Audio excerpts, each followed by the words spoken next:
ഈ SDP-യുടെ സമീപനവും വളരെ വിദഗ്ധമാണല്ലോ. സംസ്ഥാനത്ത് ഒരു പാർട്ടി ഒരു മുന്നണിയും ദേശീയ തലത്തിൽ വേറൊരു പാർട്ടി ഒരു മുന്നണിയും. അല്ല, അതല്ല ഞാൻ പറഞ്ഞു. കേരളത്തിൽ SDP-ക്ക് ഏറ്റവും ശക്തമായിട്ടുള്ള വേരുകളുള്ള, PFIക്ക് നല്ല ലിങ്കുള്ള, എല്ലാ ഭാഗത്തും പടർന്ന് പന്തലിച്ചിട്ടുള്ള ഭീകരവാദ വേരുകളുള്ള ഒരു പ്രസ്ഥാനം ഈ നാട്ടിലെ ക്രിസ്ത്യാനികളെയും ഹിന്ദുക്കളെയും വംശഹത്യ നടത്തുമെന്ന് പരസ്യമായി ആഹ്വാനം ചെയ്യുന്ന ഒരു പ്രസ്ഥാനമാണത്. ആ പ്രസ്ഥാനം കോൺഗ്രസിന് പരസ്യമായ പിന്തുണ നൽകുന്നു. ഞങ്ങൾ വേണ്ട എന്നത് പറയുന്നില്ല, ഞങ്ങൾ സ്വീകരിക്കുന്നു, ഞങ്ങൾ ചോദിച്ചിട്ടല്ല എന്ന് പറയുന്നത്. അത് ചുമ്മാതാണ്, ചോദിച്ചിട്ട് തന്നെയാണ്. കാരണം ഇതിൻ്റെയൊക്കെ ഒരു ബാക്ക്ഡോർ ഓപ്പറേഷൻസ് കോൺഗ്രസ് നടത്തിയിട്ടുണ്ട്. ഇപ്പോൾ വയനാട്ടിൽ നോക്കിയാൽ രാഹുൽ ഗാന്ധിയുടെ പ്രചാരണം ആരാണ് നടത്തുന്നത്?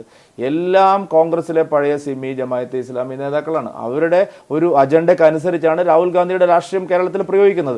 ദേശീയ തലത്തിലും രാഹുൽ ഗാന്ധി ഇങ്ങനെ തന്നെയാണ്. തുക്കടെ ഗ്യാങ്, ആസാദി മോംഗ് ഗ്യാങ്ങിനോടൊപ്പം അദ്ദേഹം നിൽക്കുന്നു. വിദേശത്ത് പോയിട്ട് അദ്ദേഹം ഇന്ത്യ വിരുദ്ധ പ്രവർത്തനം നടത്തുന്നു, ഇന്ത്യക്കെതിരായി സംസാരിക്കുന്നു. അവിടെയാണ് എൻ്റെ പോയിന്റ്. ഞാൻ വളരെ ശക്തമായി ഉന്നയിക്കുന്നത് ഞങ്ങളുടെ പോയിന്റ് അവിടെയാണ്. വയനാടിന് പക്ഷേ രാഹുൽ ഗാന്ധിക്ക് മനസ്സിലാക്കാത്ത ഒരു ചരിത്രമുണ്ട്. അധിനിവേശങ്ങൾക്കെതിരെ പോരാട്ടം നടത്തിയ ഏറ്റവും ആദ്യത്തെ സ്ഥലമാണ് വയനാട്. ഇന്ത്യൻ സ്വാതന്ത്ര്യ സമരത്തിന് തന്നെ ബീജാവാപം ചെയ്യപ്പെട്ട മണ്ണാണിത്.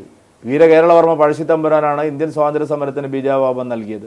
അവിടുത്തെ സാഹസിക പടനായകന്മാരായ തലക്കൽ ചന്തുവിൻ്റെയും എടച്ചന കുങ്കൻ്റെയും ഒക്കെ പാദം കൊണ്ട് പവിത്രമായിട്ടുള്ള മണ്ണാണ് വയനാട്.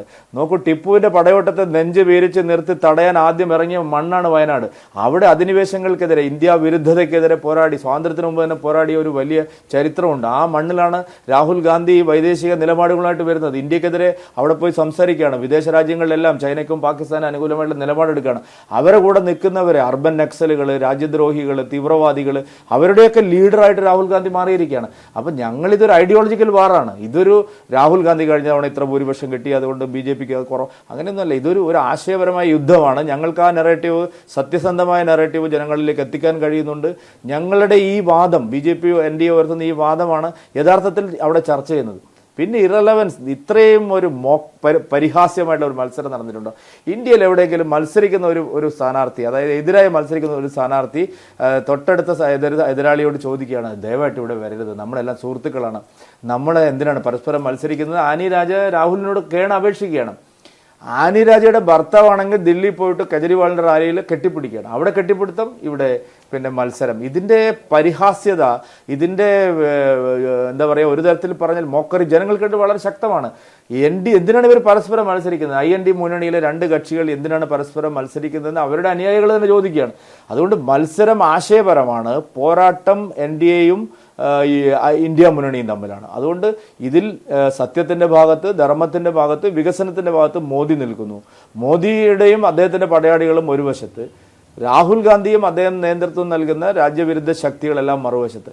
ആ ഒരു കാഴ്ചപ്പാടാണ് ഞങ്ങൾക്ക് ഈ തെരഞ്ഞെടുപ്പിൽ. വയനാട്ടിൽ ഇപ്പോൾ ഒരു റിവേഴ്സ് മൈഗ്രേഷൻ നടക്കുന്ന കാഴ്ചയുണ്ട്. സ്വാഭാവികമാണ്. ഇവിടെ ഉള്ള ഒരു തലമുറയ്ക്ക് പ്രായമായി, അവരുടെ കുട്ടികൾ കുറെ പേരെങ്കിലും പുറത്ത് പഠിക്കാൻ പോകുന്നു. അവർ കേരളത്തിന് പുറത്തേക്ക്, ഒരുപക്ഷെ ഇന്ത്യക്ക് പുറത്തേക്ക് പോയി ജോലികൾ തേടുന്നു.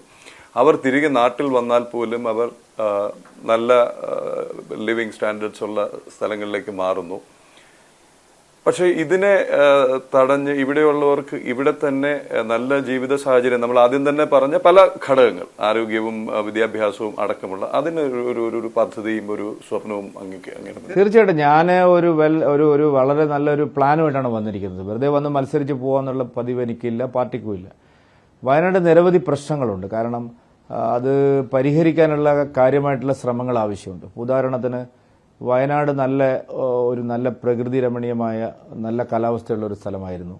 അതിഭയാനകമായ തോതിൽ ഗ്ലോബൽ വാർമിംഗ് വയനാടിനെ ഇപ്പം, പാലക്കാടിന് അത്ര ചൂടാണ് പകൽ, രാത്രി കുറച്ച് തണുപ്പുണ്ടെങ്കിലും വരൾച്ച എന്ന് പറഞ്ഞാൽ ഇതുവരെ കാണാത്ത വരൾച്ചയാണ് വയനാട്ടിൽ. ഞാൻ പോയിടത്തെല്ലാം കുടിവെള്ളക്ഷാമം അതിഭീകരമാണ്.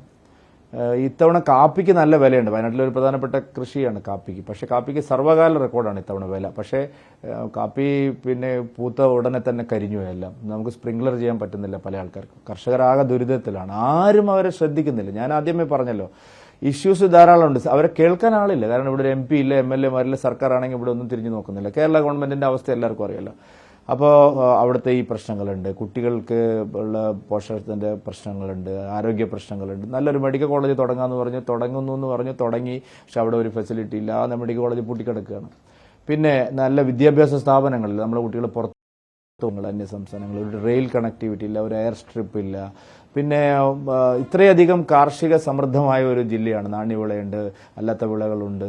ഇതൊക്കെ ഉണ്ടായിട്ടും അവിടെ ഇതിനൊന്നും ഒരു പാർക്കോ ഒരു തരത്തിലും ഇതിന് കർഷകർ ഗുണം കിട്ടുന്ന ഒരു കാര്യം അവിടെ ചെയ്യാൻ ആളില്ല. ഒരു വിഷണറി ആയിട്ടുള്ള ഒരു ലീഡർഷിപ്പ് ഒരു കാലത്തും വയനാട്ടിൽ ഉണ്ടായിട്ടില്ല. വയനാടിനെ എല്ലാ രീതിയിലും ഒരു അവഗണിക്കപ്പെടുന്ന ഒരു സ്ഥലമാക്കിയിട്ട് മാറ്റി. ഞങ്ങളുടെ പോയിന്റ് രാഹുൽ ഗാന്ധിക്ക് അത് സാധിക്കുമായിരുന്നു. കാരണം അദ്ദേഹത്തിന്റെ ഇൻഫ്ലുവൻസ് ചെറുതല്ല. അദ്ദേഹം പ്രതിപക്ഷത്താണെങ്കിലും നെഹ്റു കുടുംബത്തിലെ ഏറ്റവും വലിയ ആളാണ്.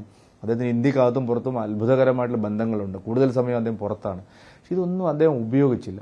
എന്നെ സംബന്ധിച്ചിടത്തോളം ഞാനൊരു വയനാട്ടുകാരനായിട്ട് ജീവിതം ആരംഭിച്ച ആളാണ്.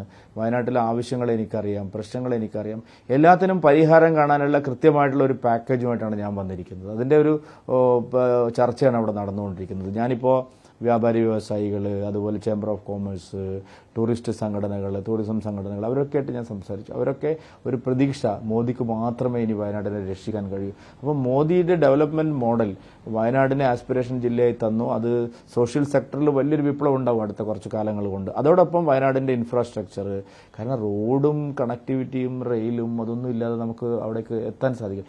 ഇത്രയും വലിയൊരു ടൂറിസം ഡെസ്റ്റിനിയാണ് വയനാട്. പക്ഷെ ആരും തിരിഞ്ഞു നോക്കുന്നില്ല.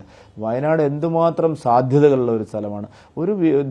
ഒരു വീക്ഷണമുള്ള ഒരു ലീഡർ, ഒരു MP വയനാടിനുണ്ടെങ്കിൽ ഒരു 6-7 മാസം കൊണ്ട് തന്നെ വയനാട്ടിൽ ആ ടൂറിസം മേഖലയിലൊക്കെ പുനരുജ്ജീവിപ്പിക്കാൻ സാധിക്കും. അങ്ങനെ ഒരു മാസ്റ്റർ പ്ലാനുമായിട്ടാണ് ഞാൻ വന്നിരിക്കുന്നത്. ഈ കാര്യത്തിൽ ഞാൻ റോൾ മോഡലായിട്ട് എടുക്കുന്നത് സ്മൃതി ഇറാനിജിയാണ്. എങ്ങനെയാണോ വോട്ടർമാരെ അവർ നർച്ചർ ചെയ്തിരിക്കുന്ന കോൺസ്റ്റിറ്റ്യുവൻസി, ആ മാതൃക എടുക്കണമെന്ന് തന്നെയാണ് ഞാൻ വോട്ടർമാരോട് പറയുന്നത്. ഞാൻ കൂടെ ഉണ്ടാവുമെന്നുള്ള വിശ്വാസം വോട്ടർമാർക്ക്.